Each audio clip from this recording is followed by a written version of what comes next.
Hello everyone, 5 minutes teaching চ্যানেলে আপনাদের সবাইকে সুস্বাগতম।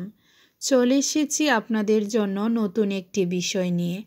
আজ আমরা একটি কনফিউশন দূর করব। এই কনফিউশনটি হচ্ছে THE। এই শব্দটির উচ্চারণ কি হবে? এই শব্দটির উচ্চারণ দা ওর দি। এর সঠিক উচ্চারণ কি? এই বিষয়টি সহজে মনে রাখার জন্য আমরা একটি টেকনিক ব্যবহার করব। টেকনিকটি হচ্ছে দাদিমার সিবি।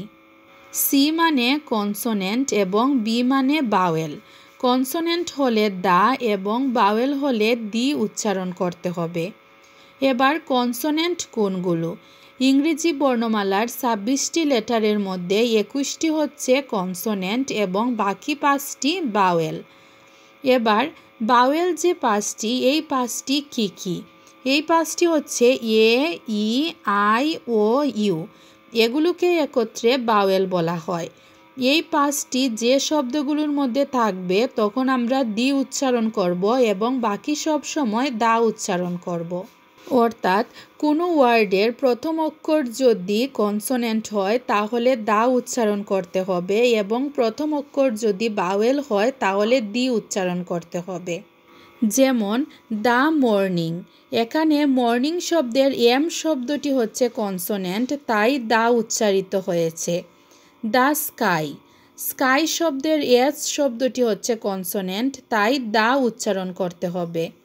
দি ইউনিভার্সিটি, ইউনিভার্সিটি শব্দের ইউ শব্দটি হচ্ছে বাওয়েল, তাই দি উচ্চারিত হয়েছে। তাহলে এই টেকনিকটি থেকে আমরা খুব সহজেই মনে রাখতে পারবো যে কনসোনেন্ট হলে দা এবং বাওয়েল হলে দি উচ্চারণ করতে হবে।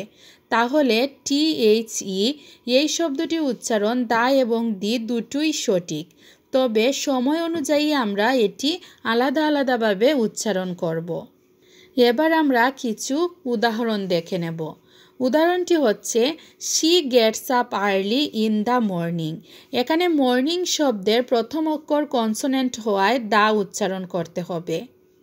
লুক এট দ্য স্কাই, এখানে স্কাই শব্দের এস শব্দটি কনসোনেন্ট হওয়ায় দা উচ্চারণ করতে হবে।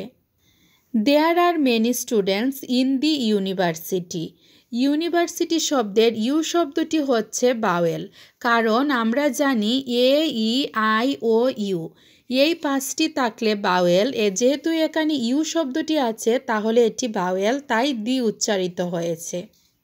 এভাবেই আমরা কনসোনেন্ট হলে দা এবং বাওয়েল হলে দি উচ্চারণ করব। আশা করি এই টেকনিকটি আপনাদের অবশ্যই ভালো লাগবে। ভালো লাগলে লাইক, কমেন্ট এবং সাবস্ক্রাইব করে পাশে থাকবেন। আজ এখান থেকেই বিদায় নিতে হবে। আপনাদের সবার সুস্থতা কামনা করে এখানেই শেষ করছি। ধন্যবাদ সবাইকে।